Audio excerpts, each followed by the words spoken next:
Welcome to the Daily Chronological Bible. My name's Hunter, and we are reading through the Bible in chronological order as a single story. And that story is all about Jesus. We will look at this whole book through the lens of Jesus. It is a revelation of Him, and He has revealed to us the heart of the Father. He has invited us all to participate with Him in the life that He shares with the Father and the Spirit. Today, January 28th, we are in the book of Job, chapters 32 through 34. We are reading through the New Living Translation. This is the word of the Lord. Job 32. Elihu responds to Job's friends. Job's three friends refused to reply further to him because he kept insisting on his innocence. Then Elihu, son of Barachel, the Buzite of the clan of Ram, became angry. He was angry because Job refused to admit that he had sinned and that God was right in punishing him. He was also angry with Job's three friends, for they made God appear to be wrong by their inability to answer Job's arguments. Elihu had waited for the others to speak to Job because they were older than he. But when he saw that they had no further reply, he spoke out angrily. Elihu, son of Barachel, the Buzite, said, "I am young and you are old, so I held back from telling you what I think. I thought those who are older should speak, for wisdom comes with age. But there is a spirit within people, the breath of the Almighty within them, that makes them intelligent. Sometimes the elders are not wise. Sometimes the aged do not understand justice. So listen to me, and let me tell you what I think. I have waited all this time, listening very carefully to your arguments, listening to you grope for words. I have listened, but not one of you has refuted Job or answered his arguments. And don't tell me he is too wise for us. Only God can convince him. If Job had been arguing with me, I would not answer with your kind of logic. You sit there baffled with nothing more to say. Should I continue to wait now that you are silent? Must I also remain silent? No, I will say my piece. I will speak my mind, for I am full of pent-up words, and the spirit within me urges me on. I am like a cask of wine without a vent, like a new wineskin ready to burst. I must speak to find relief. So let me give my answers. I won't play favorites or try to flatter anyone, for if I tried flattery, my Creator would soon destroy me. Job 33. Elihu presents his case against Job. Listen to my words, Job. Pay attention to what I have to say. Now that I have begun to speak, let me continue. I speak with all sincerity. I speak the truth. For the Spirit of God has made me, and the breath of the Almighty gives me life. Answer me if you can. Make your case and take your stand. Look, you and I both belong to God. I too was formed from clay. So you don't need to be afraid of me. I won't come down hard on you. You have spoken in my hearing, and I have heard your very words. You said, I am pure, I am without sin, I am innocent, I have no guilt. God is picking a quarrel with me, and He considers me His enemy. He puts my feet in the stocks and watches my every move. But you are wrong, and I will show you why. For God is greater than any human being. So why are you bringing a charge against Him? Why say that He does not respond to people's complaints? For God speaks again and again. Though people do not recognize it, He speaks in dreams and visions of the night.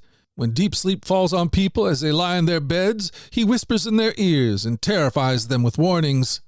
He makes them turn from doing wrong. He keeps them from pride. He protects them from the grave, from crossing over the river of death.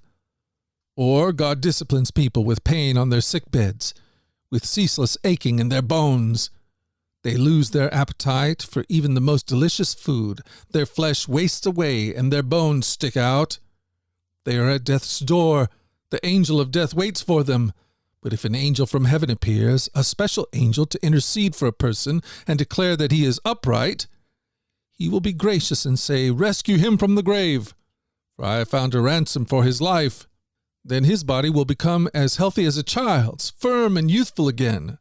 When he prays to God, he will be accepted, and God will rescue him with joy and restore him to good standing. He will declare to his friends, I have sinned and twisted the truth, but it was not worth it. God rescued me from the grave, and now my life is filled with light.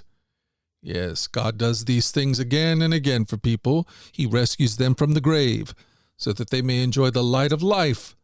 Mark this well, Job. Listen to me, for I have more to say. But if you have anything to say, go ahead. Speak, for I am anxious to see you justified. But if not, then listen to me. Keep silent, and I will teach you wisdom. Job 34.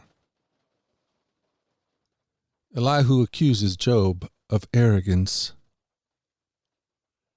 Then Elihu said, Listen to me, you wise men. Pay attention, you who have knowledge. Job said, The ear tests the words it hears, just as the mouth distinguishes between foods. So let us discern for ourselves what is right. Let us learn together what is good. For Job also said, I am innocent, but God has taken away my rights. I am innocent, but they call me a liar. My suffering is incurable, though I have not sinned. Tell me, has there ever been a man like Job, with his thirst for irreverent talk? He chooses evil people as companions. He spends his time with wicked men. He has even said, Why waste time trying to please God? Listen to me. You who have understanding, everyone knows that God doesn't sin. The Almighty can do no wrong. The Almighty will not twist justice. Did someone else put the world in his care? Who set the world in place? If God were to take back his spirit and withdraw his breath, all life would cease and humanity would turn again to dust. Now listen to me if you are wise. Pay attention to what I say. Could God govern if he hated justice? Are you going to condemn the Almighty Judge? For he says to kings, You are wicked, and to nobles, You are unjust. He doesn't care how great a person may be, and he pays no more attention to the rich than to the poor. He made them all.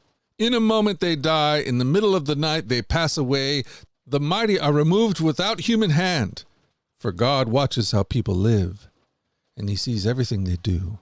No darkness is thick enough to hide the wicked from his eyes.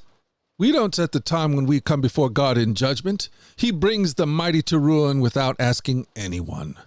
And he sets up others in their place.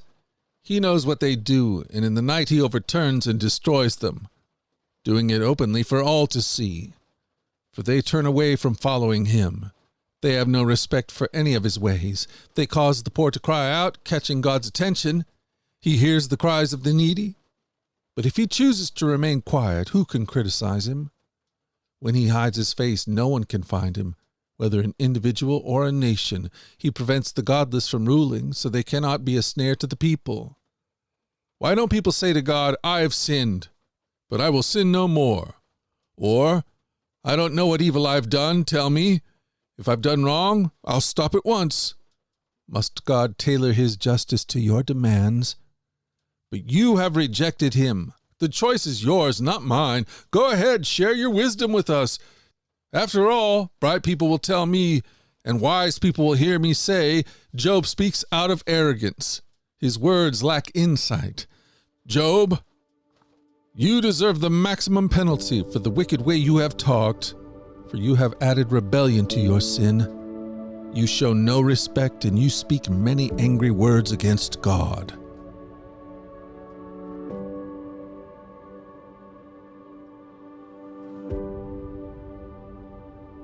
Thank you for joining us at the Daily Chronological Bible. You can find out more about our other podcasts at dailyradiobible.com, where people from all around the world come to join us in this journey through the Scriptures, where we allow the Scriptures to point us to the God who is love, the God revealed to us fully in Jesus. Again, that website is dailyradiobible.com. Until tomorrow, let's go forward in God's joy. Let's let his joy be our strength. And let us always remember this, that you are loved. No doubt about it. Alrighty, I'll talk to you again tomorrow. Bye-bye.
you